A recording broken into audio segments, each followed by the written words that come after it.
આપીએ અને હવે વરુણ સર પહેલાં તો સ્ટોક સ્પેસિફિક આપની રેકમેન્ડેશન બાકી રહી ગઈ છે. આજે કયા સ્ટોક પર ફોકસ ધરાવી રહ્યા છો વરુણ સર તમે?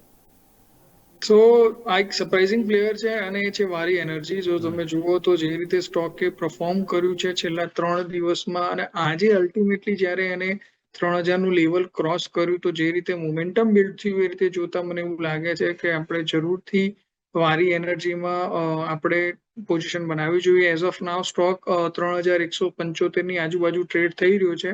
આ જ પ્રાઇસમાં બાય કરવાનું રેકમેન્ડેશન આપીશ. 2900 રૂપિયાનો એસએલ રહેશે. ઉપરમાં 3500-3600ના લેવલ આવનારા 1 મહિનાની અંદર આવી શકે છે. વારી એનર્જી પર ફોકસ કરવાની સલાહ અહીંયાથી ખાસ બનતી જોવા મળી રહી છે. અહીંયા નજર રાખીશું. વારી એનર્જીસ અત્યારે ફિલહાલ 3175 આસપાસ છે. સ્ટોક ખરીદવાની સલાહ. 10% તો આજે તેજી છે અને ત્યારબાદ તમે નજર કરો તો ખાસ અસરના ટાર્ગેટ અને સ્ટોપ લોસ પણ હવે સ્ક્રીન પર આપી દઈશું. બંનેમાં નજર રાખવાની રહેશે. વારી એનર્જીસ લિમિટેડ અહીંયા 3600ના ટાર્ગેટ 2900ના સ્ટોપ લોસ સાથે સર તરફથી આજની રેકમેન્ડેશન બની રહી છે. નજર રાખો વારી એનર્જીસ.